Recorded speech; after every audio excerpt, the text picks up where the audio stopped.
Hi everyone, আমি শ্রীপর্ণা আর আমার চ্যানেলে আবারও তোমাদেরকে অনেক অনেক স্বাগত। বলো তোমরা সবাই কেমন আছো? আশা করি ঈশ্বরের কৃপায় তোমরা সবাই খুবই ভালো আছো আর আমরাও ভালো আছি। আজকে যে ব্লগটা তোমাদের সামনে পেশ করছি সেটা একদম আজকেরই ব্লগ, মানে শ্রাবণ মাসের তৃতীয় সোমবার। তো আজকে বেশ সকাল সকাল বেরিয়ে পড়েছিলাম ব্যারাকপুরে একটি কাজের উদ্দেশ্যে। তো সেই কাজটি সম্পন্ন করার পর মনে হলো যে আজকে শ্রাবণ মাসের তৃতীয় সোমবার, আর রাস্তা দিয়ে দেখছিলামই অনেক পুণ্যার্থীরা তারকেশ্বরের উদ্দেশ্যে রওনা দিয়েছেন, কেউ কেউ আবার ফিরছেন।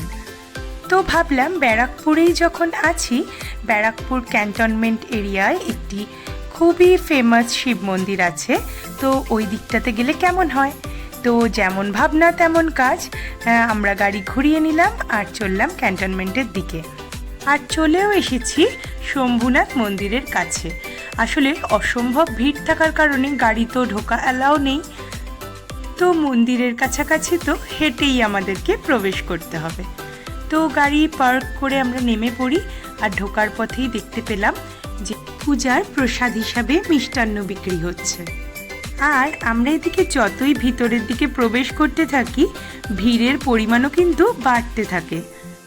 আমার জানা ছিল না যে শ্রাবণ মাসে এই সময় এখানে ঠিক এই রূপ ভিড় হয়।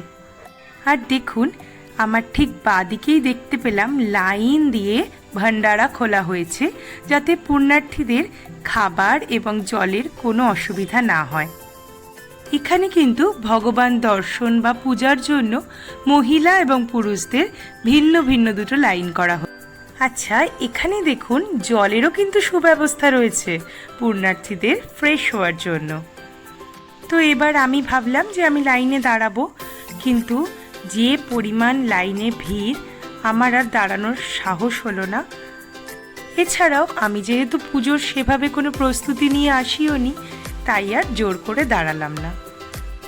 তারপর ঘুরতে ঘুরতে চলে এলাম ধোবিঘাটে।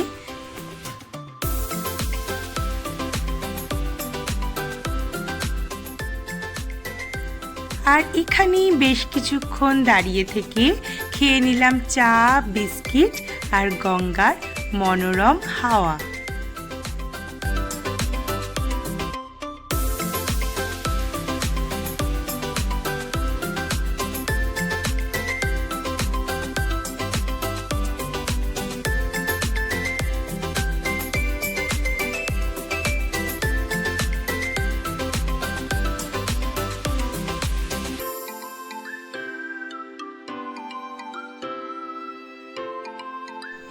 এবার আমরা পথ ধরেছি বাড়ি ফেরার।